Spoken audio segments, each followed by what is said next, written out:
Puji syukur kehadirat Allah Subhanahu wa taala atas nikmatnya, atas nikmat sehatnya, nikmat iman, nikmat Islam. Kita bisa berkumpul untuk melaksanakan ibadah sholat zuhur secara berjamaah di masjid yang dimuliakan ini. Salawat serta salam kita haturkan ke junjungan kita Nabi besar Muhammad sallallahu alaihi wasallam. Semoga kita semuanya bisa mendapatkan syafaatnya di hari akhir kelak. Oke. Bapak Ibu hadirin jamaah salat zuhur yang dirahmati oleh Allah. Kali ini saya akan membawakan beberapa beberapa informasi yang mungkin sedikit dari bidang yang saya geluti gitu ya. Mungkin kalau Bapak Ibu kenal saya sebagai dosen farmasi atau sebagai ketua halal center gitu ya. Tapi kalau Bapak Ibu coba searching gitu ya, dulu itu saya cukup aktif juga untuk berkegiatan di NGO ya, non government organization terkait dengan pelestarian lingkungan dan juga terkait bidang sejarah gitu. Jadi kalau kata istri saya atau kata orang tua saya, ini kalau kamu itu tidak diarahkan oleh orang tua ya atau oleh ayah saya untuk masuk ke dunia farmasi, mungkin saya tuh masuknya kalau nggak ke geologi, geografi, kalau enggak sejarah gitu. Karena saking cintanya saya sangat sama bidang tersebut gitu. Terkait dengan bidang pelestarian lingkungan dan lain sebagainya ya. Dulu waktu kecil itu saya selalu melihat ya informasi terkait dengan banjir, bencana alam di luar daerah gitu ya. Karena saya selama 27 tahun dari brojol ya sampai dewasa sampai menikah itu ya berkegiatan di Bandung gitu, dimana ya mungkin menurut sebagian orang kota yang maju pesat gitu ya, yang nyaman gitu ya, tetapi kalau kita lihat bencana itu sangat sangat sering mengintai gitu ya. Kenapa saya mengangkat tema ini? Karena di Lamongan itu ternyata potensi bencananya banyak gitu, bukan hanya bencana yang disebabkan oleh alam gitu, tetapi bencana yang ternyata itu disebabkan juga oleh tingkah laku manusia gitu ya. Kalau kita cermati gitu ya, beberapa bulan ke belakang bencana banjir ya, itu kan bisa mungkin sampai 2 bulan kalau saya tidak salah di beberapa tempat di Lamongan itu, yang sampai saat ini mungkin tidak kunjung surut gitu. Ternyata kalau kita melihat fenomena alam memang itu disebabkan curah hujan yang sangat tinggi gitu. Tetapi apakah hanya bisa menyalahkan faktor alam saja? Ternyata kalau kita tarik ke belakang ya, Lamongan itu kan merupakan rawa-rawa. Rawa-rawa yang memang tanahnya juga tidak stabil. Mungkin kalau orang sini mengistilahkannya tanah gerak gitu ya.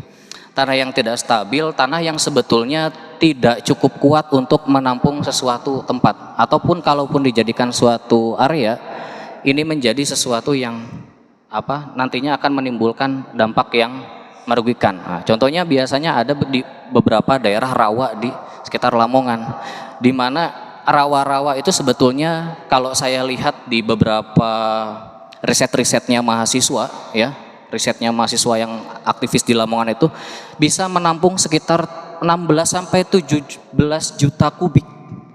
Dan akhir tahun 2025 ini rawa-rawa tersebut ternyata hanya bisa menampung sekitar 5 sampai 6 juta kubik saja. Berarti kan sisanya kemana air tersebut? Ya pastinya akan tumpahlah ke area warga, ke area sawah dan lain sebagainya. Nah, kenapa rawa-rawa itu menjadi pendangkalan, terjadi sedimentasi sebetulnya?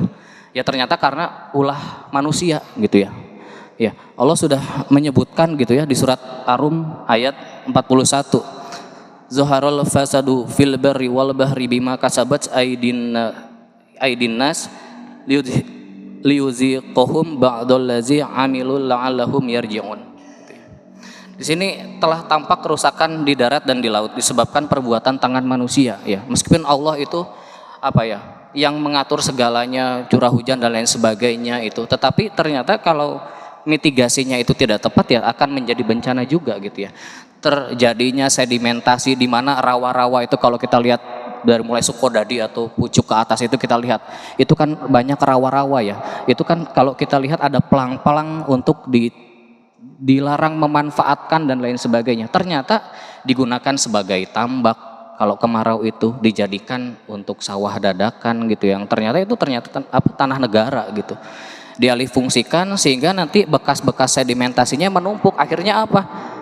Ya tidak ada tempat tampungan air lagi. Yang awalnya rawa-rawa itu ditujukan untuk menampung air yang sampai belasan juta kubik, ternyata nggak sampai 10 juta kubik ya. Akhirnya yang mungkin kita lihat sekarang ini gitu. Ya, ternyata bukan hanya alam, tetapi ada juga peran manusia. Itu yang mungkin kita lihat akhir-akhir ini. Termasuk juga bencana-bencana dalam hal ini terkait dengan kecelakaan, kematian yang itu juga ulah tangan manusia ya. Di depan area kita ini banyak sekali truk-truk dan lain sebagainya gitu ya, yang kapasitas tonasenya itu mungkin melebihi kapasitas gitu ya. Kalau kita lihat, kalau saya baca itu maksimal truk-truk seperti itu tonasenya sekitar 8 ton.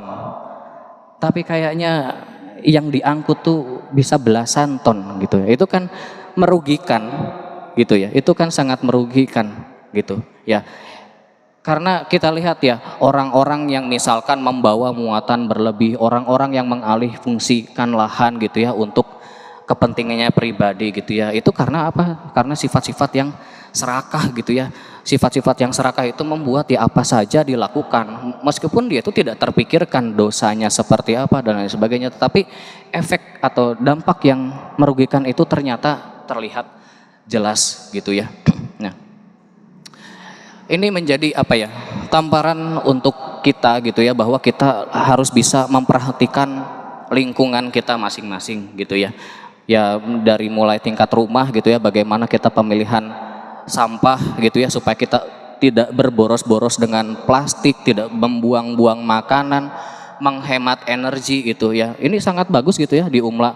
Kalau mau libur biasanya Pak Alifin tuh kenceng tuh, matikan listrik, matikan air dan sebagainya. Itu bagus sebetulnya. Kita harus menghemat energi gitu ya, karena ya kita tahu bahwa energi yang kita gunakan itu adalah energi fosil gitu ya, yang tidak terbarukan, yang dia masih harus mencari sumber daya yang lain gitu.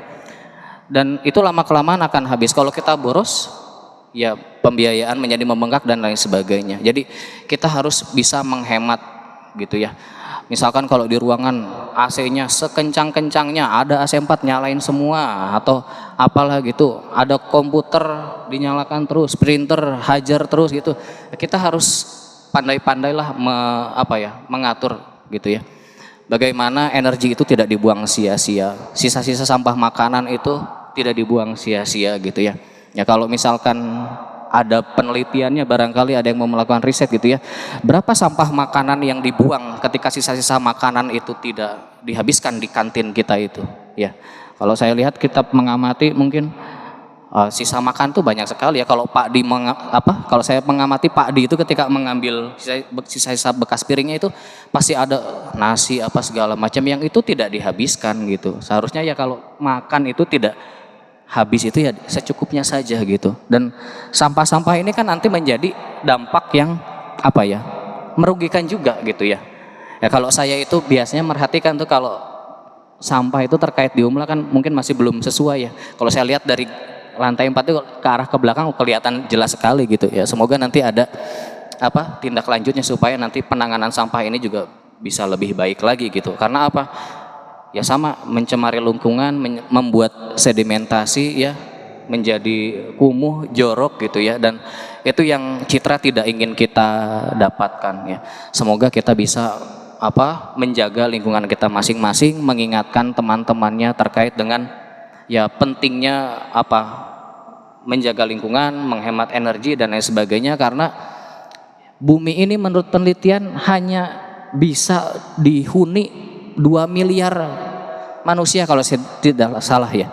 2 miliar manusia, padahal manusia itu di bumi ini sudah hitung-hitungannya mau mencapai 9 miliar. Indonesia saja penduduknya sudah 200 juta lebih, mau 300 juta, sudah 280 juta tuh.